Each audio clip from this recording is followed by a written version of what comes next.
충남 아산현대병원 박현서 병원장의 글이다. 나는 지금 화가 단단히 나 있다. 지금 시각 2020년 8월 27일 새벽 5시, 나이 50대의 외국인 이주 노동자가 매우 심한 우상복부 통증으로 우리 병원 응급실에 내원하여 복부 초음파 검사와 복부 CT 검사 후 담석을 동반한 급성 담낭염으로 진단되어 입원시키고 한숨을 돌리고 있는데, 또 응급실에 우측 복통을 호소하여 내원한 23살의 젊은 남자가 0.8cm 크기의 복부 CT상 우측 상부 요관 결석으로 진단되어 비뇨의학과로 입원시킨다. 어제 서울 성북구의 사랑제일교회 관련 코로나 확진자가 나온 인근의 대학병원과 전공의 파업 관련하여 응급실 환자를 못 받는 인근의 종합병원 두 곳이 갑자기 발생하여 우리 현대병원이 인구 35만 아산시의 유일한 야간 진료 가능한 병원이 되어 밤새도록 응급의학과 과장님과 함께 응급실 환자분들을 진료한 터이다. 더구나 어제는 병원 응급실 진료 3일 만에 천안의 집에 들어가 보려던 차였다. 환자를 며칠간 계속 밤새 진료한 게 화가 나는 게 아니다. 이 시국에 대규모 집회를 강행하여 전국에 코로나를 퍼뜨린 집단에 화가 나고, 환자를 버려두고 파업에 나선 응급실 전공의들에게 화가 난다. 과학적 안전성과 유효성이 검증되지 않은 한방첩약 보험 시행은 나도 반대이고, 위험하기 짝이 없는 비대면 진료도 반대이다. 그러나 여기 아산 같은 지방 소도시에 의무적으로 10년간 근무해줄 지역의사를 꼴랑 한 해에 300명, 즉 현재 의대 정원이 겨우 10%만 매년 더 뽑겠다는데, 그것도 딱 10년간만 한시적으로, 그래서 헌법에도 보장된 지역 주민을 포함 모든 국민의 빠짐없는 건강 행복 추구권을 조금이나마 달성한다는데, 그게 그렇게 큰 잘못이고 응급실까지 닫게 하고 아픈 중환자까지 버려둔 채 파업에 나서야 할 절실한 이유인가? 정작 의대생과 젊은 전공의들 대다수가 서울 사람들이면서 시골에는 올 생각은 눈꼽만큼도 없는 사람들이 자기들이 오기 싫어하는 시골에 10년 의무복무할 의대생을 정원에 10% 더 뽑겠다는데 왜 반대까지 하고 심지어 환자를 버리고 파업까지 하는가? 지역 의사들이 10년 채우면 서울로 기어 올라가 당신들 밥 좀 빼앗아 먹을까봐 그럼 아예 30년 근무시키면 되겠네. 그럼 당신네들 잘난 서울 의사 선생님들 노후 자금과 빌딩 사놓은 후에나 지역 의사 선생님들 개원할 수 있게. 도대체 10% 더 뽑는 지역 의사가 얼마나 당신들 개업과 봉직의 경쟁자가 되겠소? 그게 그렇게 두려운 거요. 국민들이 우리 의사 월급 200에서 300으로야 만들어 주겠소. 최저임금도 월 200인데 의사의 월 수입이 그 두세 배 이하가 된다면 국민들도 원치 않을 거요. 지금도 월 10일 이상 응급실 근무 의사는 시간당 10만원 쳐서 2,400만원 달라고 하는 판인데, 아무리 300명 증원돼도 이보다야 월급이 떨어지겠소. 난 월 500에서 600 정도만 하나님께 가져다 주고 매년 20억 이상은 병원에 재투자해야 겨우 병원 생존을 유지하는데, 아무리 훌륭하시고 똑똑하신 서울 의사 양반들일지라도 이곳 시골에는 말이요, 당신네들보다 좀 덜 똑똑해서 그깟 수능 문제 한두 개 더 틀렸다 한들 시골 무지랭이 할아버지건 술에 쩔은 노숙자건 돈 없는 외국인 노동자건 간에 그들이 아플 때 밤새 곁에 있어주는 의사가 필요한 거요. 열린공감TV에서 최병성의 환경루퍼로 시청자분들을 만나고 있는 환경운동가 최병성 목사님의 글이다. 27일 코로나19 신규 환자가 441명 나왔다. 전국 17개 시도 모든 곳에서 신규 환자가 속출하고 있다는 소식이 우리를 우울하게 한다. 이렇게 감염자 수가 계속 급증한다면 거리두기 3단계를 실시할 수밖에 없을 것이다. 여름방학이 끝났지만 아이들이 학교에 갈 수가 없다. 가게 문을 닫고 직장을 잃어 생계난에 시달리는 사람도 점점 늘고 있다. 국가 경제도 어려운 상황으로 치닫고 있다. 코로나19가 다시 급속하게 퍼진 이유는 지난 8월 15일 전광훈 목사가 주도한 광화문 집회에 전국에서 많은 목사들과 기독교인들이 모여들었기 때문이다. 구국의 일념으로 모였다지만 그들의 몰지각한 행동은 전 국민을 코로나19 감염 공포로 몰아넣고 국가를 위태로운 상황에 놓이게 했다. 상황이 이런데도 부산기독교총연합회는 지난 8월 22일 긴급총회를 열고 비대면 예배만 허용하는 행정명령이 종교의 자유를 침해한다며 집행정지 소송에 나서겠다고 밝혔다. 부기총은 또 대면 예배를 강행한다는 결정을 담은 공문을 부산 지역교회 1,800여 곳에 보냈다고 한다. 심지어 어떤 목사는 목숨을 걸고 예배를 드려야 한다라고 설교하며 대면 예배를 강행했다. 그리고 지금도 계속 교회발 코로나 감염자들이 속출하고 있다. 예수는 자신에게 예배하라 하지 않았다. 목숨을 건 예배가 성경을 따르는 것일까? 그 예배를 하나님이 기뻐하실까? 결코 아니다. 성경 어디에도 목숨을 걸고 예배를 드리라는 말은 없다. 그런 예배를 하나님이 기뻐하며 받는다고 한 말 역시 없다. 예수는 나를 예배하라고 단 한 번도 말한 사실이 없다. 예수는 나를 예배하라가 아니라 자신을 부인하고 내 십자가를 지고 나를 따르라고 말했을 뿐이다. 예수를 따른다는 것은 무엇일까? 그저 교회당에 나와 예수 이름을 외치며 예배하는 것이 아니라 예수의 삶과 예수가 지향한 가치를 본받고 실천하는 것이다. 예수를 예배하는 것과 예수의 삶과 가치를 따르는 것은 전혀 다르다. 광화문에 모인 정광훈 목사와 그를 따르는 무리들도 예수를 믿는다. 광화문 광장에 예수 이름과 아멘 소리가 넘쳐나니 그들도 예수를 믿는 것은 분명하다. 그러나 믿는다고 해서 예수의 삶과 가치를 따른다고 말할 수는 없다. 광화문에 모여 코로나19를 전국에 확산시키고 대면 예배를 강행하는 그들에게서 예수의 삶의 흔적은 더더욱 찾아보기 어렵다.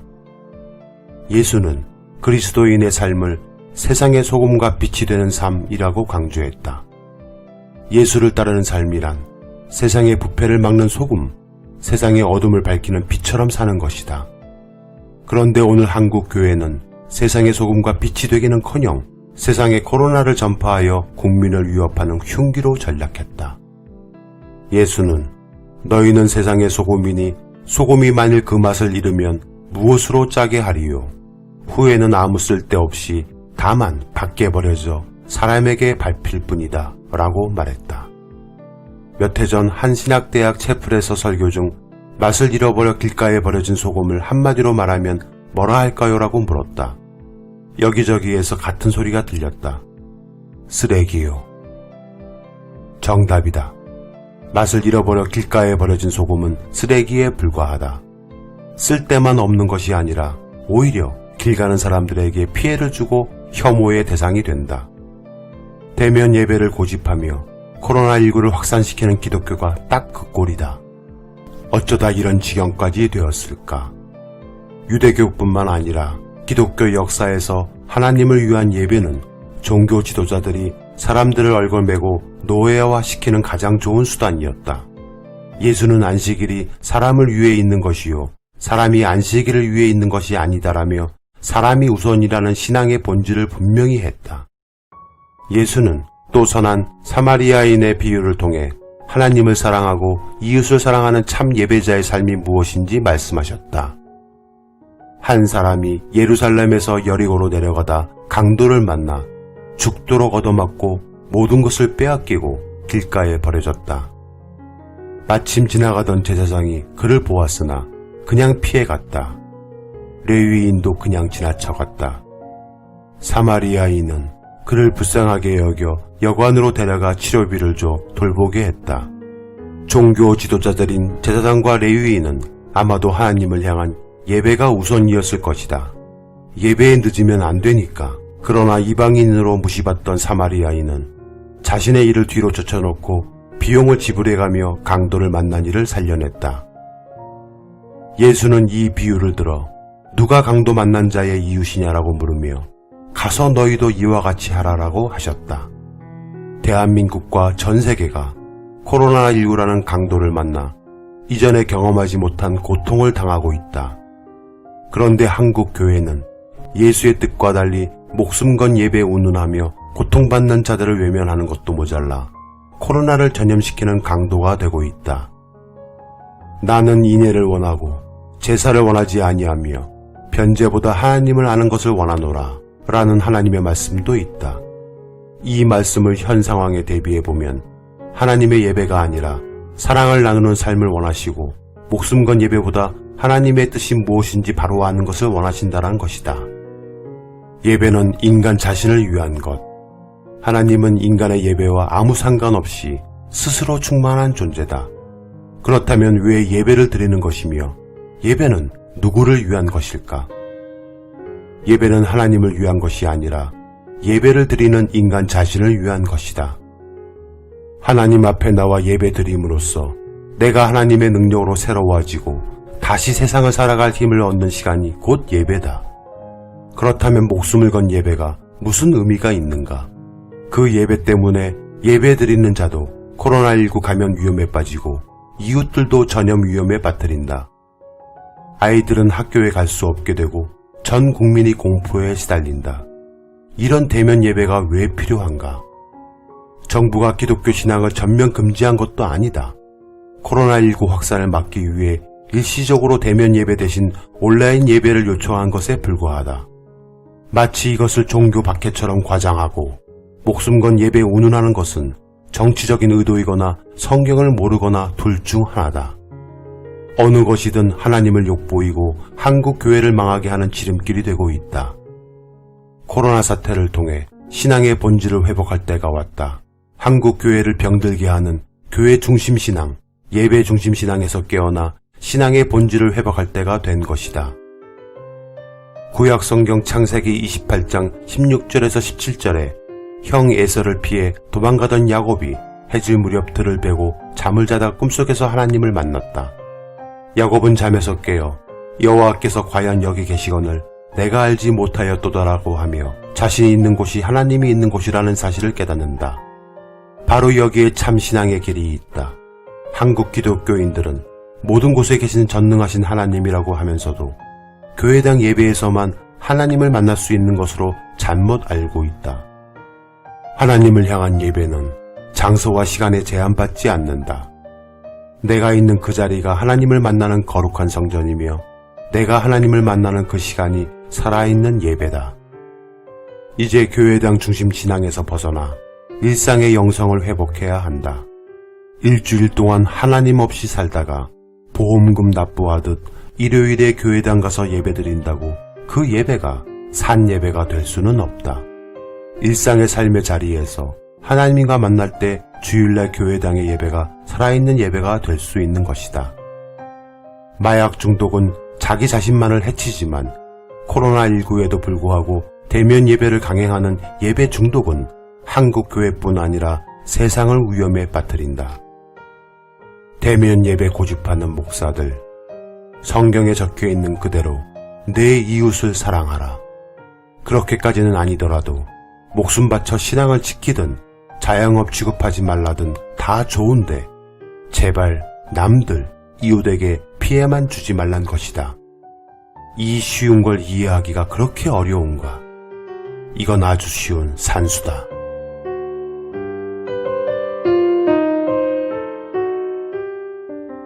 우리나라는 2018년 기준 국내 인구 1000명당 활동 의사는 2.4명으로 경제협력개발기구 평균 3.5명에도 미치지 못한다. 특히 지방에는 의사가 절대적으로 부족하다. 인구 1000명당 의사 수를 보면 광역시와 시도 간 격차가 크다. 서울은 3.1명으로 가장 많고 광주, 대전, 대구도 2.5명 수준이다. 반면 경남, 경기는 각 1.6명, 충남, 울산 각 1.5명, 경북 1.4명에 그친다. 최근 어느 한 지방의료원에서 의사 뽑기가 어렵기 때문에 연봉을 5억 3천만 원에 계약을 했다 한다. 보통 3, 4억 정도 줘야 되는데 의사가 안 오니까 이렇게 천정부지로 인건비가 올라간다는 것이다. 우리나라는 일반 병원 노동자들과 의사들과의 임금 격차가 가장 큰 나라이다. 처우 개선을 해야 된다고 하는데 도대체 처우를 얼마나 개선해줘야 하는지 오히려 되묻고 싶다. 우리나라 거의 대다수의 대형 교회는 개인 수입의 10분의 1에 해당하는 돈을 교회에 바치는 11조를 비롯하여 주일 헌금, 감사 헌금, 절기 헌금, 신년 헌금, 부활절 헌금, 추수감사 헌금, 성탄 헌금, 송구 헌금, 선교 헌금, 지역사회 봉사 헌금, 속회 헌금, 교구 헌금, 목사님 생신 헌금, 휴가 헌금 등 이름 붙이기에 따라 수도 없는 헌금을 해야 하며 집사, 권사, 장로 등 교회 직분에 따라 큰 목돈의 헌금을 바쳐야 하는 경우도 많다고 한다. 한국 교회는 전 세계 50대 대형 교회 중 무려 24곳이 몰려 있으며 부정부패 교회 순위 전 세계 1위에서 10위를 휩쓸고 있다.